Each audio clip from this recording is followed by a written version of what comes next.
Beneath the Endless Night. 3. Gifts from the Shore.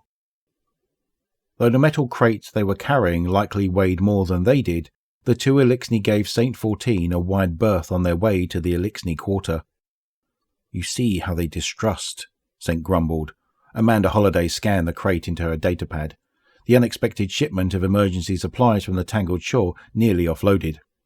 "Don't be such a sourpuss," she said lightly. "Mixing with new folks good for the soul."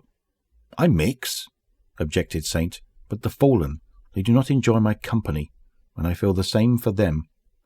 "Maybe that's why Ikora picked you for this," Amanda said. Though Saint was fully helmeted, she could swear he rolled his eyes. Two more Elixni came bearing another crate. One noticed Saint too late and stumbled, dropping the crate. Its security locks popped as it crashed to the ground.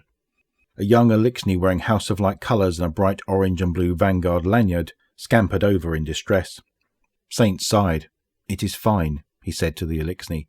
"Spider probably sends more surplus from old House of Dusk. Knowing you carry supplies from our enemies is great joke to him." He dragged the crate out of the walkway with one hand and knelt to repair the locks. As Amanda scanned the damaged crate, the young Elixni came closer. He eyed Saint warily, then held up a sheaf of paper like a shield. "Manifest," he stated, haltingly. "Thank you," Amanda said with unforced brightness. She tapped her datapad. "I've got it digitally." "You got it digitally," echoed the Elixni. He fidgeted for a moment, then proudly held up the badge on his lanyard, which read, "Temporary." Amanda smiled. "What have you got there?" "Authorization for unloading of supplies from Tangled Shore, of supplies sent from Spider," he said, and he leaned in slowly, looking carefully at Saint and Amanda. "My gentlemen," he added slyly. Amanda snorted so abruptly that Saint fumbled with the lock, crushing it in his hand. Saint looked up. "Can you two not be quiet?" "Come on now," Amanda admonished Saint lightly. "I don't hear you practicing your Elixni, and this fella's doing his best to bridge the gap." Amanda turned back to the Elixni. "That ain't exactly right, but you speak our language pretty well," she said. "Thank you," answered the Elixni, clearly eager for a conversation. "Do all humans here serve Spider Kell?" "Serve Spider?" Amanda spat. "Spider's nothing but a—" And the 5 spirited words that followed were replete with hard consonants. The Elixni froze, wary of her tone while not understanding her words. Amanda caught herself and took a breath. "Which is our way of saying that he's a kind and generous individual," she said to the Elixni, who nodded along with her.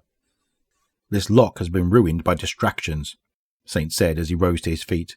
He removed the lid and looked inside, then lifted a loose bunch of rubbery tubes. "Servitor plugs, filters, ether circulators." The Titan made a confused noise. "Something wrong?" Amanda asked. "Not at all," mumbled Saint as he picked up a small golden cylinder trailing braided sapphire cords. "This rebreather alone is worth more than my ship." Amanda moved towards Saint and looked for herself. She recognized a few necessary survival items: condensed prefab ceramic plating, vapor distillers, generator couplings, but amongst the tubes and filters were otherworldly treasures. A nanomesh sphere filled with a thick pink liquid, a chrome conduit splitter with entropic plating, a glimmering opal sparkling in a nest of delicate lavender sponges. "The hell is Spider playing at?" Amanda said to herself. She called out to the Elixni. "Are they all like this?" "Yes, each one is very full of delights from our culture, from our home. We are very thanks." He cocked his head and clicked. "Thankful?" Amanda nodded.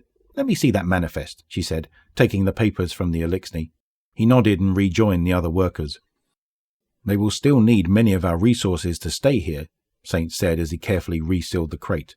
"But this will make things easier. I am surprised Spider is so generous, even to his own people." Amanda frowned at the manifest. "This doesn't make sense," she said. "There's a note at the top. Don't know what half this stuff is, but it's got to be good if Spider had it. It's all written by hand, and there aren't values for anything on here." Saint looked at the papers over Amanda's shoulder. "The crates came from Spider's storehouse," he said. "If he did not send them, who did?" "Look at this listing," Amanda continued. "This item says best osmosis filters hidden in his bottom drawer. This item is just a row of question marks. Here's one listed as clock thing. This line says, noisy cube, smells bad but everybody likes it. And what's with this signature?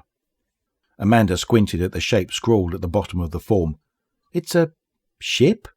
She guessed, handing the paper to Saint. The Titan turned his head as he looked at the drawing. Ha ha! He cried, slapping the paper with the back of his hand. Look, it's bird. Amanda looked again at the uneven charcoal lines and could just make out a wobbly black bird. She let out a long breath and shook her head. Awful artist, she said, but I guess he's an all right guy. And suddenly she was smiling.